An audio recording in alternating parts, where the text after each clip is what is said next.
بسم اللہ الرحمن الرحیم۔ سامعین کرام السلام علیکم۔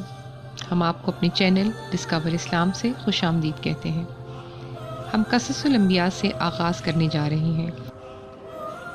حضرت اخنوق المعروف حضرت ادریس علیہ السلام۔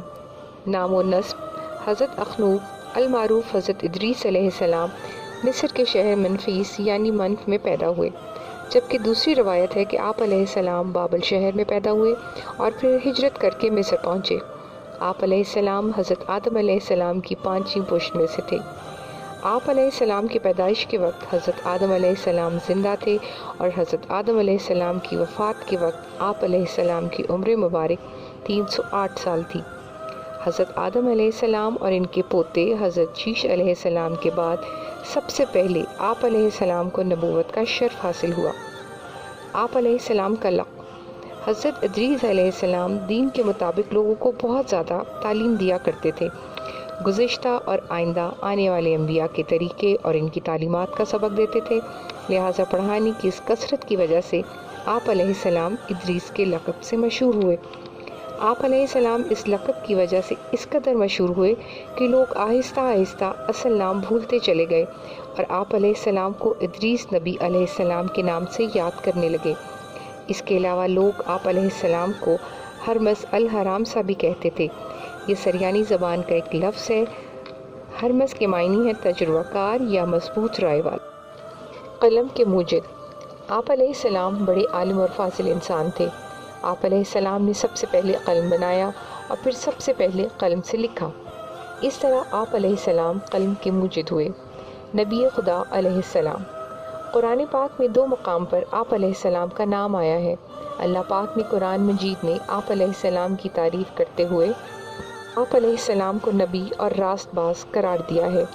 آپ علیہ السلام نے جس ماحول میں آنکھ کھولی وہاں بت پرستی کا راج تھا، مگر آپ علیہ السلام نے کبھی پرستشی عبادت میں حصہ نہ لیا۔ بچپن سے ہی آپ علیہ السلام نے بت پرستی سے سخت بیزاری محسوس کی اور ہمیشہ بت پرستی سے گریز کیا۔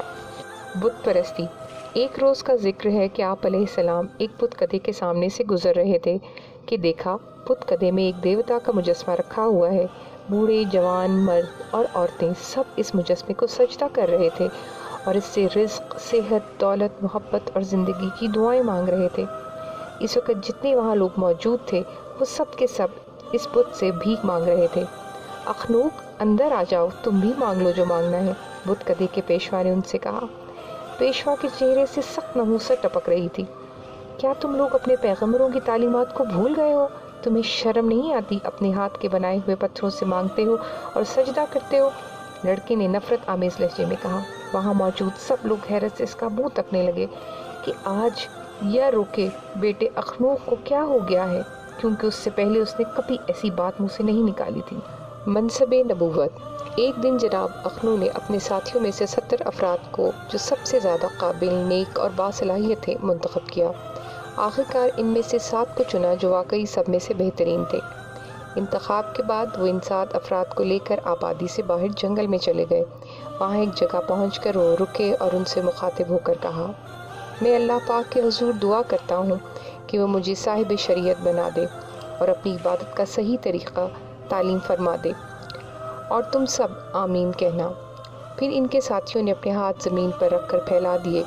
جناب اخنوق دعا مانگتے اور باقی سب آمین کہتے تھے۔ یہ سلسلہ کافی دیر تک جاری رہا۔ اس پراسرار خاموشی میں دعا اور آمین کی آوازوں نے عجیب سا سما باندھ رکھا تھا۔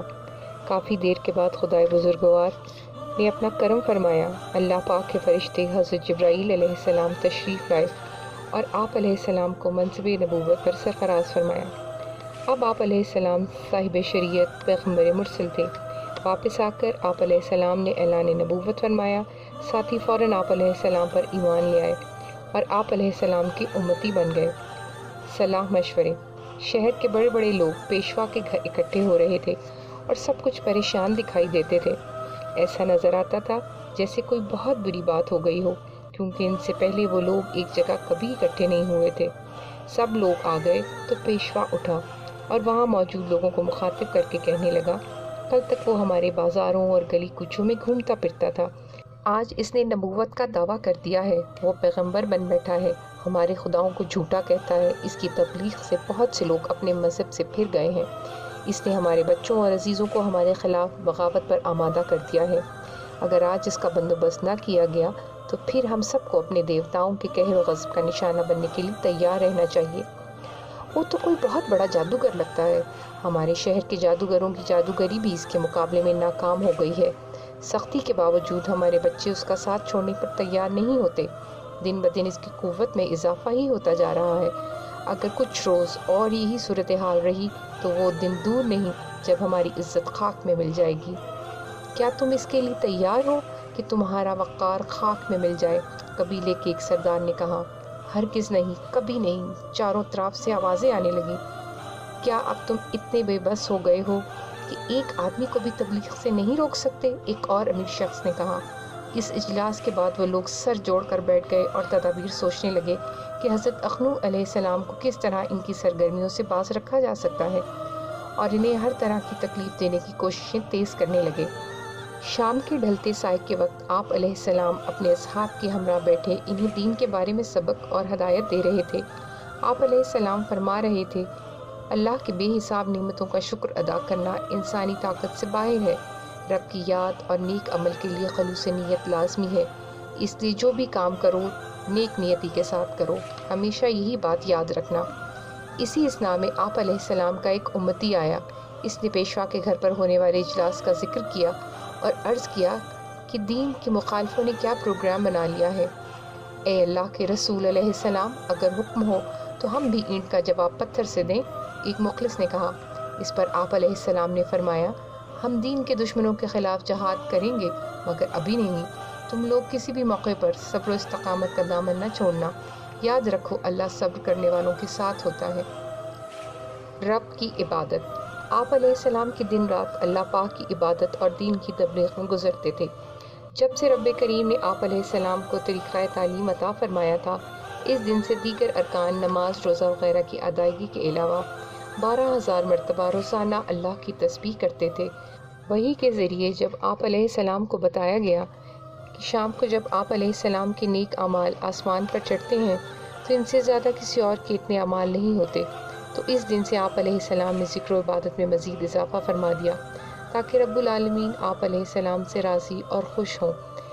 آپ علیہ السلام کی عبادت و ریاضت دیکھ کر فرشتے بھی رشک کرتے تھے اور اللہ پاک کے حضور آپ علیہ السلام سے ملاقات کی درخواست کرتے تھے۔ اللہ رب العزت کے حکم کے مطابق آپ علیہ السلام تبلیغ فرمانے کے لیے مختلف جگہوں اور قبائل میں تشریف لے جاتے تھے۔ ایک دن ایک قبیلے کے لوگوں سے مخاطب ہو کر انہیں بتوں کی پوجا سے باز رہنے کا کہا اور اللہ پاک کی عبادت کرنے کی ہدایت کی۔ اسی دوران ایک بے ادب اٹھ کھڑا ہوا اور بولا، تم اپنی تقریر بند کرو، ہم کچھ سننا نہیں چاہتے۔ اس کے منہ سے جھاگ اڑ رہی تھی۔ آپ علیہ السلام نے ایک نظر اس کی طرف دیکھا اور پھر لوگوں کو خطاب کرنے لگے۔ اسی اسلام ایک پتھر آیا اور آپ علیہ السلام کی پیشانی مبارک پر لگا۔ پتھر کے لگنے سے مقدس خون کے قطرے بہنے لگے۔ آپ علیہ السلام کے اصحاب سامنے آ گئے۔ اس کے بعد پتھروں کی بارش ہونے لگی، لیکن کسی کے پایا استقلال و ہمت میں جنبش تک نہ آئی۔ رک جاؤ بے شرمو، اس وقت کوئی غلط بات نہیں کی گئی۔ پتھر برسانے والوں نے جب یہ دیکھا کہ قبیلے ہی کے چند لوگ ان کو ڈانٹ رہے ہیں تو راہ فرار اختیار کر گئے۔ کچھ ہی دیر میں مجمع منتشر ہو گیا اور وہ لوگ جنہوں نے آپ علیہ السلام کی حمایت کی تھی ایمان لے آئے۔